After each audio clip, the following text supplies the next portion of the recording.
Hey groupers, Pastor Marshall here, me and my M&M buddies. Well, we're finally in the last part of John chapter 6. I've been telling you all along, this is one of the most pregnant chapters in the entire Bible, and so we have spent 4 weeks looking at it.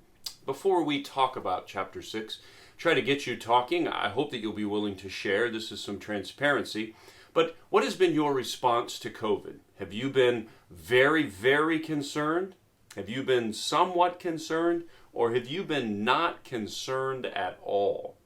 And then, in following up with that, what has been your response to the vaccine? Did you go get it right away as soon as you could get it? Are you going to wait and see about this vaccine, or are you never going to get this vaccine? How have you responded to this? Of course, in this story, we're looking at the 3 different responses to Jesus: the religious leader's response, the crowd's response, and his disciples' response. Well, verse 60 quotes the disciples as saying that Jesus' teaching was a hard teaching. His previous teaching, what we've been looking at in the 6th chapter, was a hard teaching. And so first of all, I mentioned in my message what this phrase hard teaching means. Do you remember? Do any of you remember what this phrase hard teaching means? Because it's important as we interpret this passage. And then, can you summarize what this teaching was in the 6th chapter? Specifically start in verse 35 and skim through verse 58. What were the things that they were calling a hard teaching? And then I wonder, just step back from a second from the 6th chapter of John, and are there some things that Jesus teaches that have been hard teachings for you specifically, for you personally? It's something that Jesus teaches that has been difficult for you.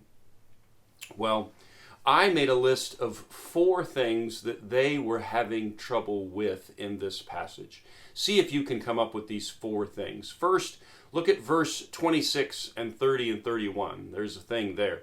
Second, look at verses 40 through 41. There's a second thing there.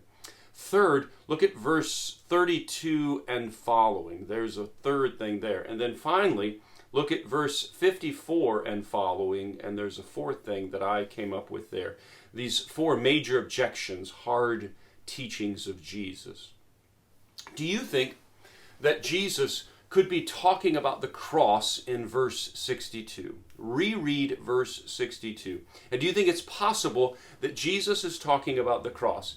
If he was, how does verse 62 speak to the cross?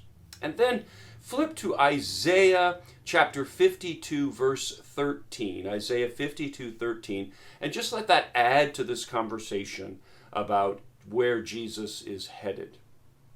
Now, I want you to look at verse 63. Is it possible to be in relationship with Jesus and not believe his words?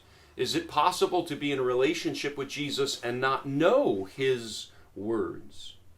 And then I see an allusion in Jeremiah 15:16 to verse 63. So I wonder what you think. Flip back to Jeremiah 15:16 and see if you see an allusion to verse 63. And then last question. John doesn't record Peter's good confession, "You are the Christ, the Son of the living God." Matthew, Mark, and Luke all record this major moment in the life of Jesus and Peter and the disciples. I wonder if you can see a parallel with this passage in John 6, at the end of 6, and Peter's confession. And so turn back to Matthew 16. His confession is found in verses 13 through 23. And just skim through Matthew 16, 13 through 23, and compare it to John 6, this end of John 6. And what are the parallels? Is this John's version of Peter's good confession? Well, every week we try to remember the commitments that we made. No M&Ms this week. That's one of my commitments. I wonder if you remember our application for this last week's message. We're trying to decide, what is our relationship with Jesus going to be like? Are we A, going to be defectors like Judas? Are we B, going to have our relationship with Jesus deteriorate? That there's going to be deterioration. That's what we see with the crowds.